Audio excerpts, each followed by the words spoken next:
Welcome to this meeting of the Executive Committee of the Columbia Economic Development Corporation, and we begin with the minutes of the last meeting of the Executive Committee. If anyone has any questions or additions or deletions, please say them now. If not, I'll entertain a motion. So moved. Second. All in favor? Aye. Motion is carried. Perfect, thank you. We are, let's see.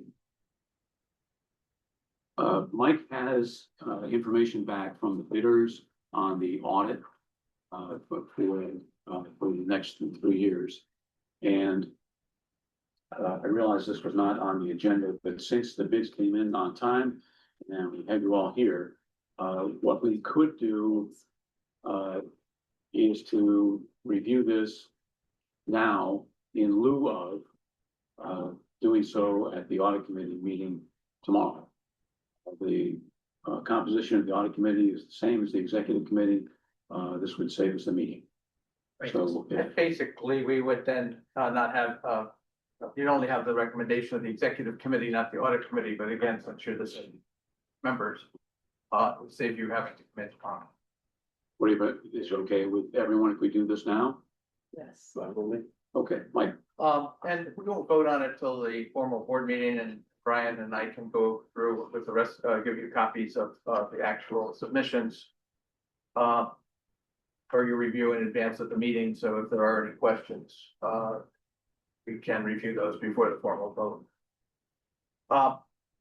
We had asked UHY and RBT and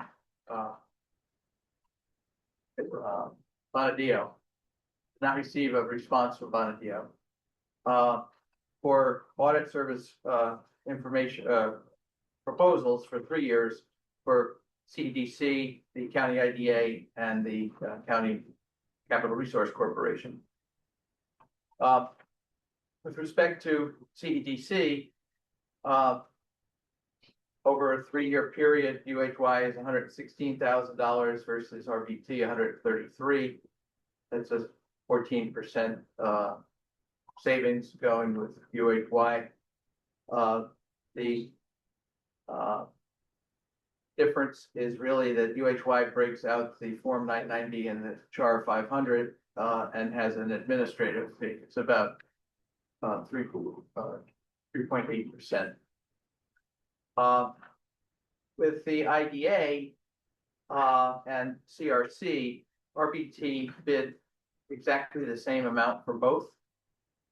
And there is absolutely no activity in the CRC. They receive a $5,000 grant from CEDC for income. They have an accounting bill and they have an insurance bill. So obviously they didn't really look at the depth of the activity. And also I've subtracted out from their bid, which is the $3,000 that they proposed in each case for the 990 and the 550 or 500, because those entities are statutorily created. They're not for profit, so they don't require to file those. So I'm a little concerned that that they weren't aware of that. But putting that aside, if you give them the credit against that, because it wouldn't be necessary, UHY still is the lowest bidder on CEDC and CRC. They're $3,700 over 3 years difference on the IDA. But we did indicate in the RFP that while these were separate responses required, they would be considered as a package for purposes of approval by the 3 entities. But I think it was a good exercise. I think it accomplished what I was hoping to accomplish, and that was not to have 2026 at the RBT first price, and we've locked it in for 3 years. So I think it was a good exercise. Did they propose the same audit team that you've had? Yes. Okay. So I do think I'll get you the copies so you have them to take with you, but and the formal vote will be, after you've had a chance to review those. And is the 2026 number? I'll say comparable, slight increase over 2025. It's not like they No, cut it's- their price. It's below. It's a lot. They did, so they cut their price. We were, UHY was at 40,000 all in, last year, and they're at 37,800. So, that was the goal, Yeah. not get the creeping escalator and, get a reset. We use them for our benefit plan audits and the entire teams out of Connecticut because they're subject matter experts Yeah. in that type of work.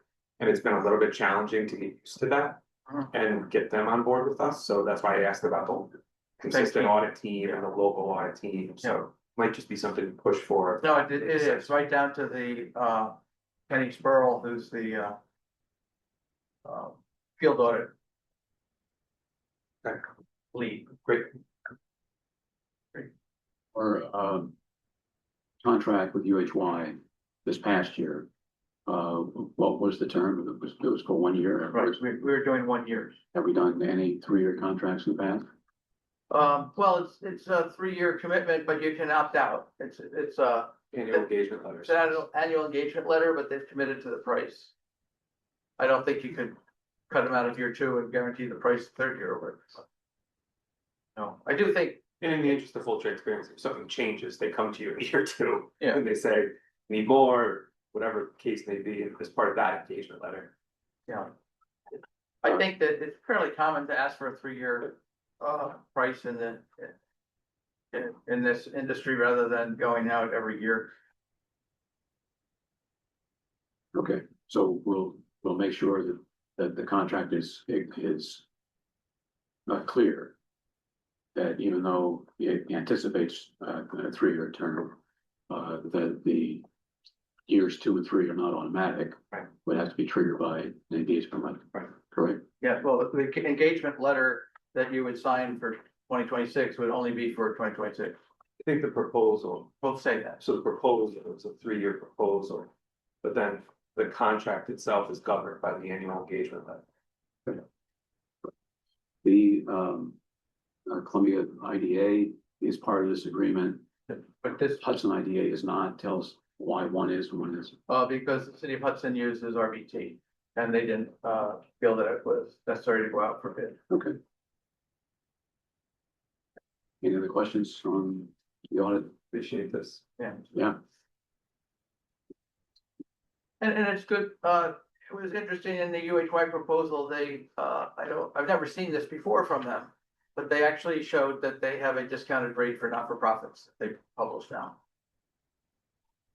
So I think we made them think too, as part of this whole process. good, thank you. Moving on. At your place is a chart listing the names, affiliations of the board members. And on the back is their terms. I bring this up only because I've got a question relating to a potential nominee for the board. Mike Johnston, a board member, contacted me and asked this question: would the board be interested in having another banker on the board? And without naming that individual, I wanted to take the board's temperature on whether that is or is not something that we should pursue. I don't have a problem with having another banker if it's helpful. Agree. Great. Mike, any thoughts? No, I think, obviously to the extent that, we have a loan client, it's not a conflict if if their bank is spanking the loan client, it's only a conflict if they're the loan officer for that client. And, I think we haven't seen that, very much with our current banker. We saw it a lot in the beginning when, Bob Sherwood was on the board and Kinderhook Bank was local. But once, Key and First Niagara merged and Bank of Greene County picked up 20% of the market share that those two banks had. And along with the merger of Kinderhook into a community bank. We don't see that much, competition. And some of our loan clients don't have bankers because that's why they come to us, so. At least they don't have loan officers. What town was he? Do you know which town he was from? I don't know where the individual lives. The branch, I believe, is in the Hudson Greenport area. And is it bank or credit? Yes, ma'am. Narrowing They it down. pay taxes. Bankers. Anything else before we enter executive session to discuss the search? Shall we adjourn? Is that the way to do this with the computer? Motion? Motion to go to executive. Yeah, Motion. motion. I'll second.